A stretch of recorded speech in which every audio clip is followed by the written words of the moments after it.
Hello friends, आज हम लोग देखेंगे अमेरिकी क्रांति। ठीक है, और ये क्लास 9th का जो सेकंड लेसन है वो है। और जो स्टूडेंट्स बीपीएससी 4.0 की तैयारी कर रहे हैं या फिर वे स्टूडेंट जिन्हें 9th क्लास का सेकंड लेसन समझ में नहीं आया है वो इस वीडियो को देख सकते हैं। ठीक है, चलिए हम लोग देखते हैं कि अमेरिकी रिवॉल्यूशन क्यों हुआ, क्या क्या कारण थे, कैसे हुआ और इसका फिर परिणाम क्या निकले। ठीक है, तो विश्व इतिहास में आधुनिक काल का प्रारंभ जिन घटनाओं के साथ जोड़ा जाता है उनमें यूरोपीय देशों द्वारा 15वीं शताब्दी में नए समुद्री मार्गों की खोज भी शामिल है। मतलब क्या हुआ कि विश्व इतिहास में, ठीक है, जो आधुनिक काल का प्रारंभ कब से हुआ, जब इन घटनाओं को देखा जाता है तो उसमें 15वीं शताब्दी के नए समुद्री मार्गों की खोज को भी शामिल किया जाता है। यानी कि जो आधुनिक काल है वो कब स्टार्ट होता है, तो इसमें जो एक महत्वपूर्ण घटना को रखा जाता है उसमें समुद्री मार्ग की खोज को भी रखा जाता है। और इसका उद्देश्य क्या हुआ, ये जो समुद्री मार्ग खोजे गए इनके उद्देश्य क्या हुआ, तो व्यापारिक मार्गों को विकसित करना इसका मुख्य उद्देश्य था। यानी कि व्यापार के लिए मार्ग को ढूंढना, उसका विकास करना, ये इसका मुख्य उद्देश्य था। यूरोपीय देशों की अर्थव्यवस्था व्यापार और वाणिज्य के माध्यम से समृद्ध बनाएगी। ठीक है, और यूरोपीय जो देश थे उनकी अर्थव्यवस्था को व्यापार और वाणिज्य के माध्यम से मतलब बहुत अच्छा बनाया जा सके, समृद्ध बनाया जा सके, इसलिए ये यूरोपीय जो है व्यापारिक मार्गों का विकास किया जा रहा था। ठीक है, इसी क्रम में 1492 में कोलंबस ने अमेरिकी महाद्वीप की खोज की। हम लोग पिछले ही लेसन में पढ़ चुके हैं लोग कि जो कोलंबस था वो उसको ढूंढना था भारत, बट वो पूर्व दिशा की जगह पे पश्चिम दिशा में चला गया और वो जो है अमेरिका पहुंच गया और वहाँ के लोगों को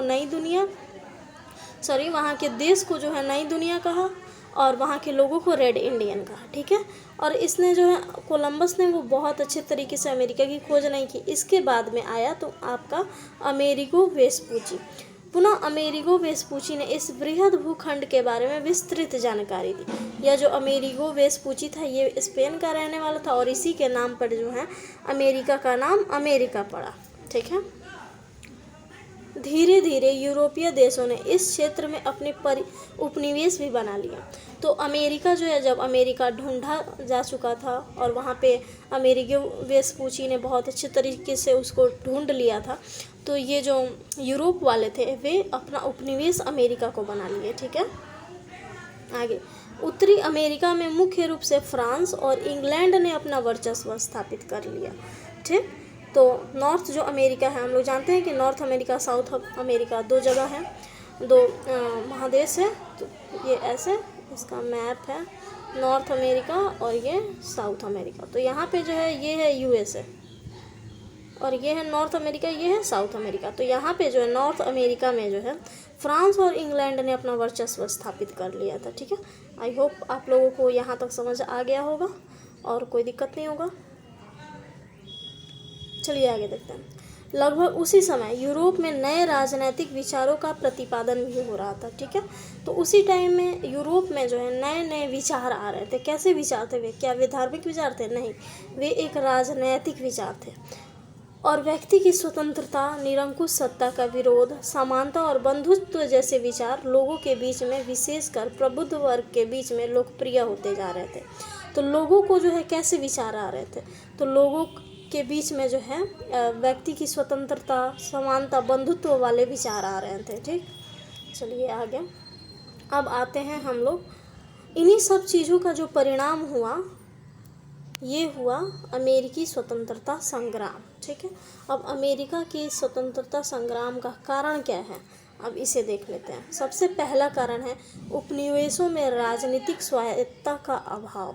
देखिए, ब्रिटेन और फ्रांस इन दोनों का जो है अमेरिका पे वर्चस्व था और इंग्लैंड के जो राजा थे वो अमेरिका पे अपना कंट्रोल स्थापित करने के लिए वहाँ से इंग्लैंड से भेजते थे गवर्नर को, और ये गवर्नर आकर के अमेरिका में अपना वर्चस्व स्थापित करते थे और लोग जो हैं इनके बातों को मानते थे और ये नए नए कानून बनाते थे गवर्नर। बट ये है कि ये लोग जो हैं लोगों के प्रति जो है उत्तरदायी नहीं होते थे। यानी कि जैसे एक राजा है, ठीक है, और जो प्रजा है। अब राजा जो है कोई भी निर्णय ले ले, अगर प्रजा को दिक्कत हो रही है तो वो उसके प्रति उत्तरदायी नहीं हो, तो ऑब्वियस बात है कि लोगों के बीच में मतभेद उत्पन्न होगा कि ये राजा मेरे लिए कोई हितकारी काम ही नहीं कर रहा है, तो फिर ये मेरे लिए उपयोगी कैसे है, मेरे देश के लिए उपयोगी कैसे है। ठीक है, यही जो है राजनीतिक स्वायत्तता का अभाव जो है अमेरिका की क्रांति में भी देखा गया। ठीक है, तो आइए देख लेते हैं इसे। अमेरिकी उपनिवेशों में अधिकांश अंग्रेज लोग थे जिन्होंने इंग्लैंड की संसदीय व्यवस्था एवं विधि विधान को देखा था, अतः वे उपनिवेश में भी उसी तरह की प्रजातांत्रिक व्यवस्था जो है चाहते थे, जबकि ब्रिटिश शासक इसके खिलाफ थे। उपनिवेशों के गवर्नर जो हैं इंग्लैंड के राजा के द्वारा मनोनीत किए जाते थे, जिन्हें विशेषाधिकार भी प्राप्त थे, और वे उपनिवेश वासियों के प्रति उत्तरदायी नहीं थे। फलतः संघर्ष की स्थिति बनी रहती थी। उपनिवेश वासियों को शासन के योग्य नहीं माना जाता था, जिसके कारण इनमें भारी असंतोष था। ठीक है, यहाँ पे बॉक्स में जो दिया हुआ है, अमेरिकी स्वतंत्रता संग्राम के क्या क्या कारण थे, तो उपनिवेशों में राजनीतिक स्वायत्तता का अभाव था, मध्यम वर्ग का उदय, भौगोलिक दूरी, धार्मिक एवं सामाजिक व्यवस्था में मतभेद, सप्तवर्षीय युद्ध का प्रभाव, प्रगति विरोधी आर्थिक नीति, लेखकों एवं प्रचारकों की भूमिका, जॉर्ज तृतीय की निरंकुश नीति, और तत्कालिक कारण बोस्टन टी पार्टी। ठीक है, ये सभी जितने भी पॉइंट्स हैं हम लोग एक एक करके देखेंगे कि अमेरिका की क्रांति में ये कैसे रोल निभाते हैं और क्या इनका जो है प्रभाव पड़ता है अमेरिका की क्रांति पर। ठीक है, अब आते हैं हम लोग भौगोलिक दूरी।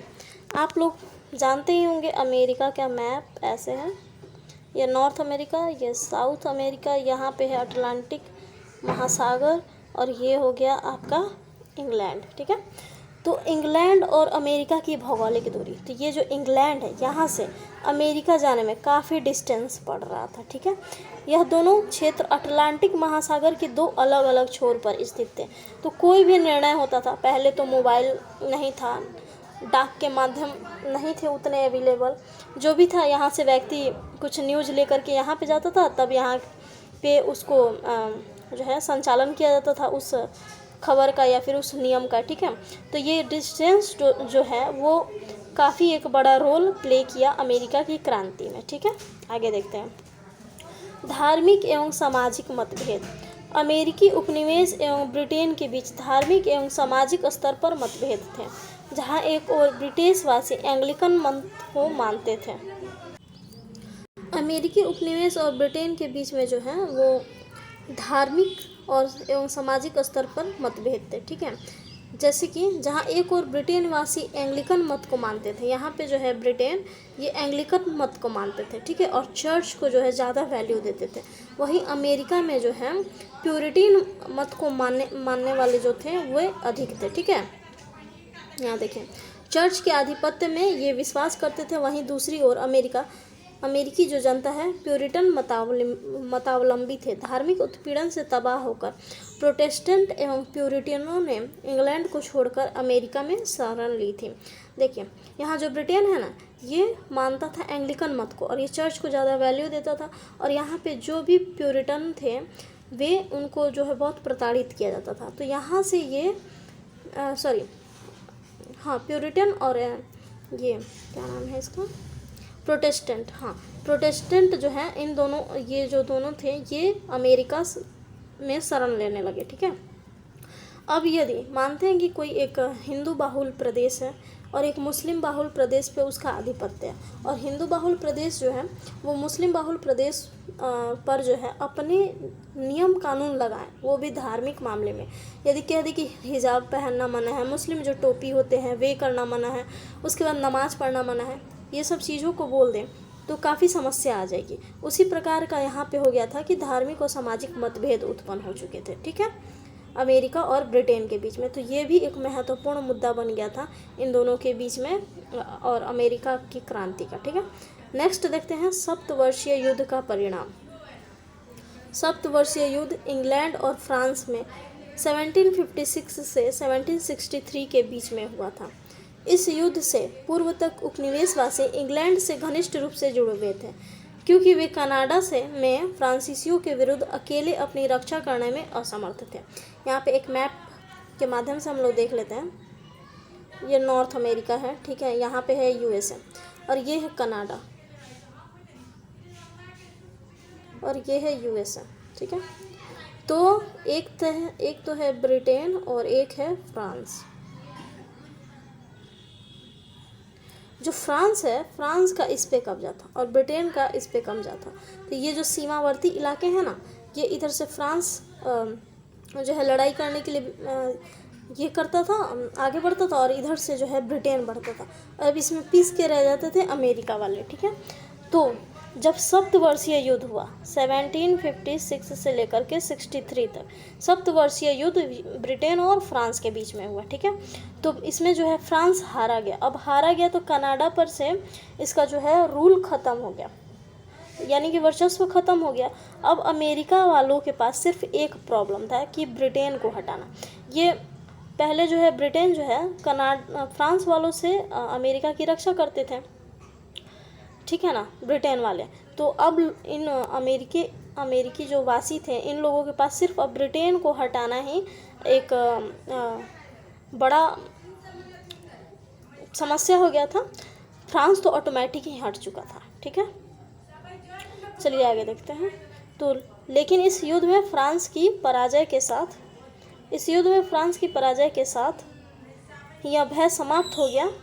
अब उपनिवेशवासियों का एकमात्र लक्ष्य इंग्लैंड को बेदखल करना था, ठीक है। इसी युद्ध पर टिप्पणी करते हुए प्रोफेसर पोलार्ड ने कहा था कि फ्रांस की पराजय ने अमेरिका वासियों की स्वतंत्रता की इच्छा को भड़काया। ये क्वेश्चन बहुत ही इम्पोर्टेंट है और टीआरई में पूछा जा चुका है, ठीक है।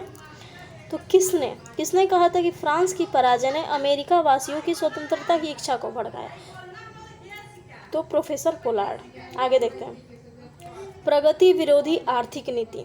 देखिए, अमेरिका वासियों का मानना था कि उनका जो मातृदेश है, वो मातृदेश के जितने भी संसाधन हैं वे सभी जो है सिर्फ अमेरिका वाले ही यूज करेंगे। यानी कि अमेरिका में जो भी कोयला है, तेल है, पेट्रोलियम है, जो भी है वो अमेरिका वाले ही यूज करेंगे। अदर देश आ करके मेरे देश से उसका यूज नहीं करेगा। बट ब्रिटेन का क्या चाहता था, वो जगह जगह उपनिवेश बनाता था, वहाँ पे जितने भी बहुमूल्य सामान थे उसका दोहन करता था और अपने देश को समृद्ध बनाता था, ठीक है।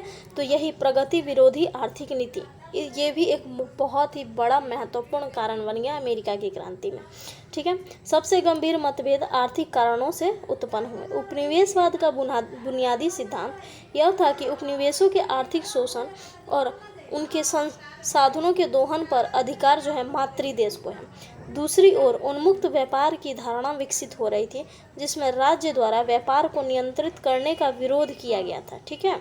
इस सिद्धांत के अनुसार उपनिवेशवासी अपने व्यापार एवं अन्य क्रियाकलापों में इंग्लैंड के हस्तक्षेप को नापसंद करते थे, ठीक है।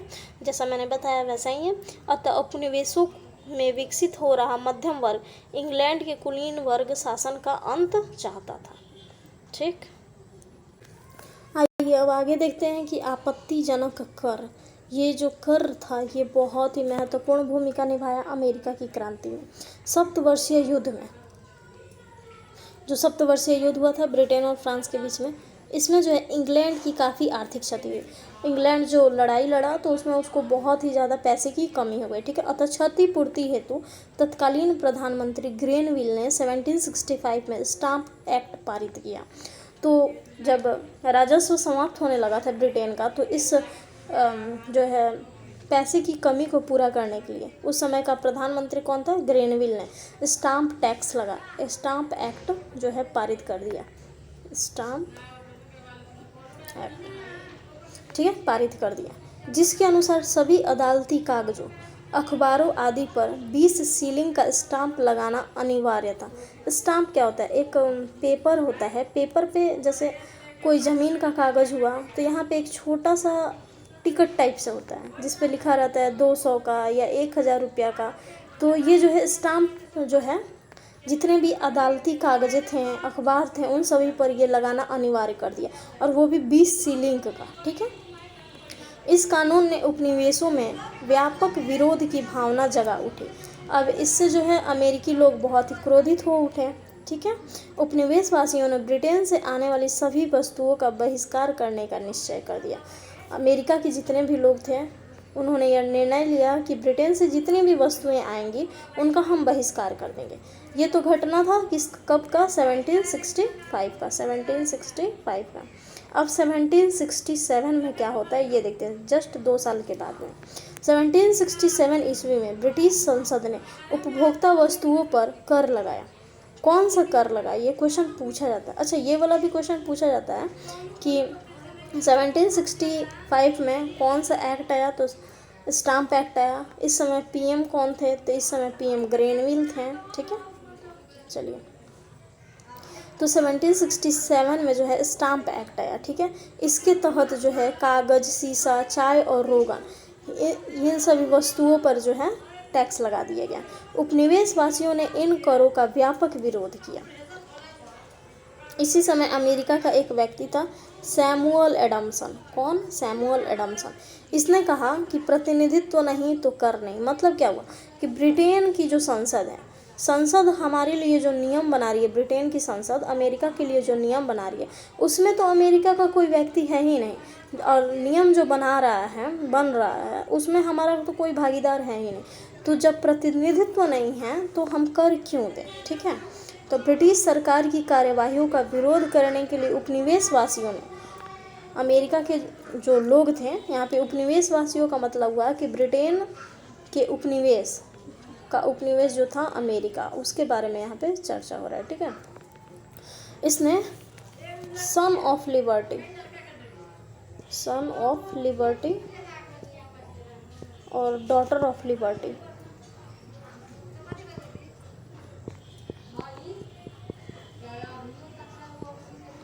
जिसको स्वाधीनता के पुत्र और स्वाधीनता की पुत्रियां आदि संस्थाएं स्थापित की।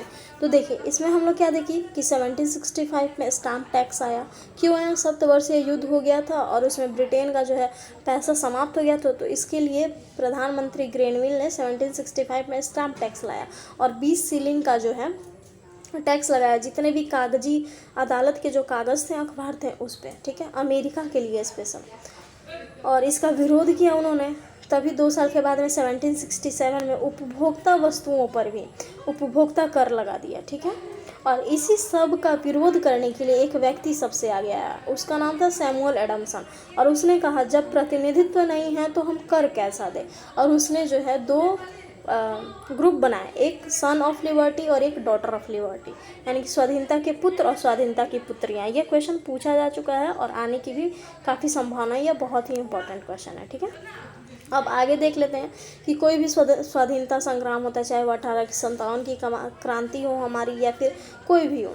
1857 की क्रांति में भी हम लोग देखते हैं बहुत सारे लेखक उभर कर सामने आए थे और अपने विचार को प्रकट किया था। उसी प्रकार अमेरिका की क्रांति में भी बहुत सारे लेखकों ने हैं जो अपना जो है विचार प्रकट किया और किताबों के माध्यम से, अपने विचारों के माध्यम से जो है देश में स्वाधीनता बढ़ाई, ठीक है, स्वाधीनता की भावना बढ़ाई, राष्ट्रवादी की भावना बढ़ाई।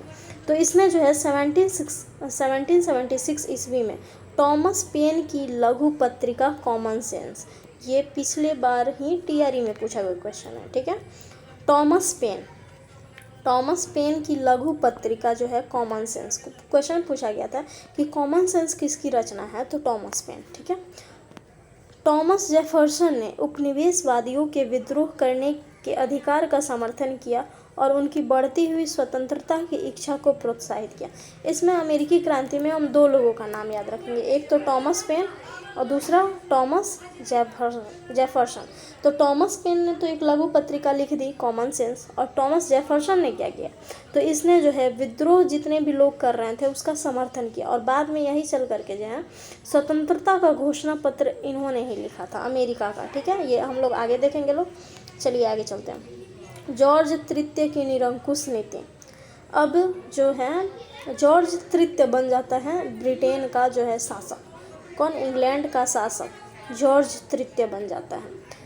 ने सत्ता संभालते ही अमेरिकी उपनिवेश के प्रति निरंकुश नीति अपनाई। और यह कैसा शासक था? यह एक निरंकुश शासक था, ठीक है। उसकी यह नीति इंग्लैंड में भी अलोकप्रिय थी। यानी कि इंग्लैंड के लोग भी जॉर्ज तृतीय को पसंद नहीं कर रहे थे। वह व्यक्तिगत शासन के सिद्धांत में विश्वास रखता था। कहना क्या चाहता है ये लाइन, व्यक्तिगत शासन यानी कि जैसे कि निरंकुश शासन होता है, एक व्यक्ति जो है पूरे देश पर शासन करे, निरंकुश तरीके से शासन करे, जो वो बोल दे वही हो, यही नीति में ये विश्वास रखता था। जबकि इंग्लैंड में मंत्रिमंडल की शक्तियाँ बढ़ने लगी थी। यह चाह रहा था कि हम जो बोले वही हो इंग्लैंड में, लेकिन इंग्लैंड में तो मंत्रिमंडल आप लोग जानते ही हैं, जहाँ पे बहुत सारे लोग होते हैं और वो एक साथ बैठ करके निर्णय लेते हैं, ठीक है। जॉर्ज तृतीय के अनुत्तरदायी रवैये ने उपनिवेशों के साथ उत्पन्न हुए संकट के शांतिपूर्ण समाधान की संभावनाओं को वस्तुतः ध्वस्त कर दिया, जो स्वतंत्रता संग्राम हेतु उत्तरदायी कारक के रूप में सामने आया। देखिए, जो जॉर्ज तृतीय था वो इतना निरंकुश था कि ये जो संभावनाएं भी थी कि शांतिपूर्ण इन सभी समस्याओं का समाधान कर दिया जाए, तो वो भी पॉसिबल नहीं था, ठीक है। आगे, तत्कालिक कारण बोस्टन टी पार्टी, आप लोगों ने सुना ही होगा बोस्टन टी पार्टी। ये जो है तत्कालिक कारण बन के उभरा, ठीक है। जैसे कि 1857 की क्रांति में जो सुअर और गाय की चर्बी लगा हुआ एनफील्ड राइफल था, न्यू एनफील्ड राइफल, उसके वही कारण बन गया था तत्कालिक कारण। तो उसी प्रकार अमेरिका की क्रांति में तत्कालिक कारण बन गया था बोस्टन टी पार्टी, ठीक है। चलिए इसके बारे में जान लेते हैं, बोस्टन टी पार्टी की घटना क्या है। तो 1773 में, कब, 1773 में, हम लोगों को जो डेट है अमेरिकी क्रांति में बहुत लिमिटेड याद रखना है। एक तो 1765, एक 17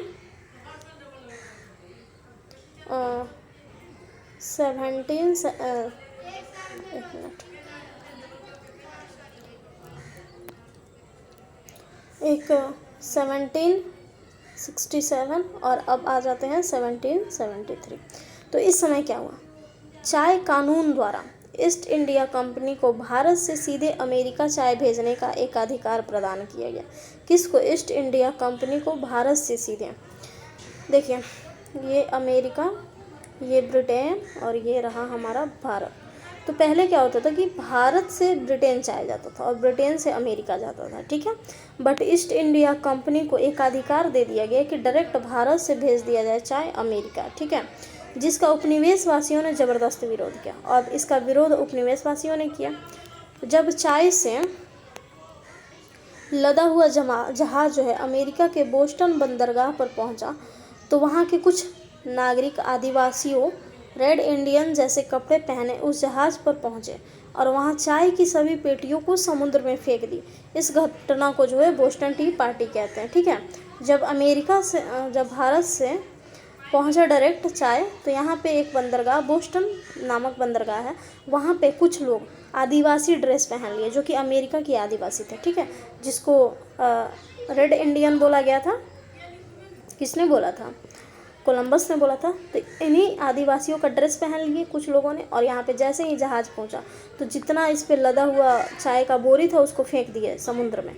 और इसी घटना को कहते हैं हम लोग बोस्टन टी पार्टी की घटना, ठीक है। आगे देखते हैं, 5 सितंबर 1774, यह एक बहुत ही इम्पोर्टेंट डेट है। देखिए, एक 1773, अब 1774, 1775 और 17, माफ़ कीजिएगा यहाँ पे गलती से लिख दिए हैं हम,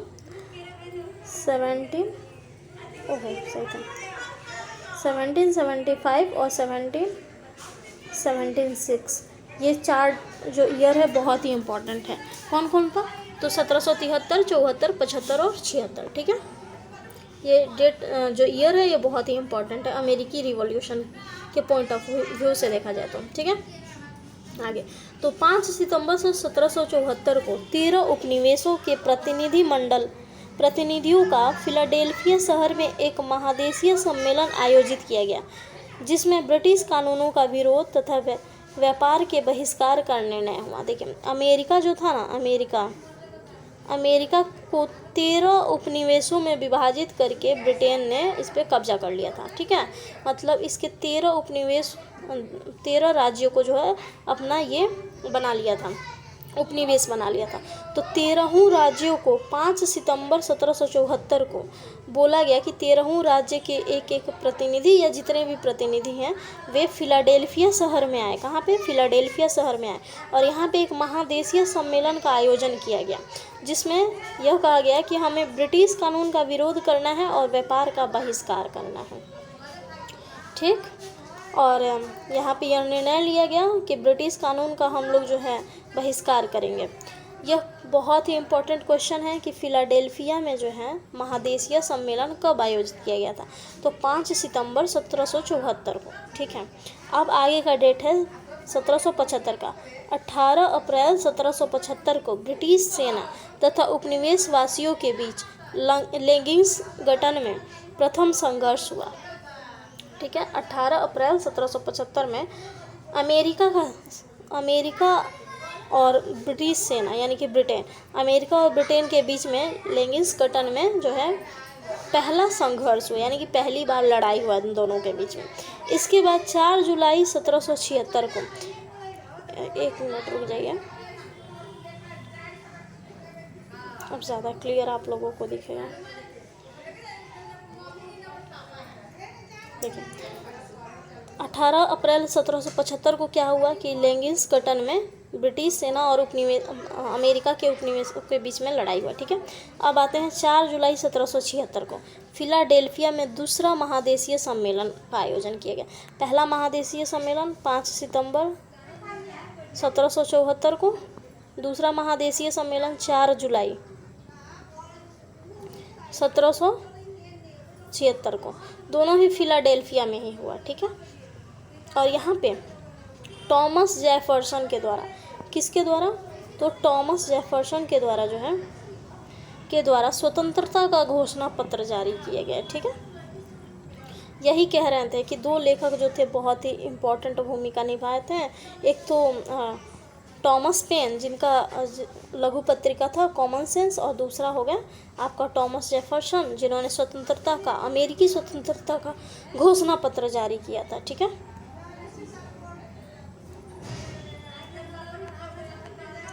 चलिए अब आगे देखते हैं। इसके बाद क्या हुआ?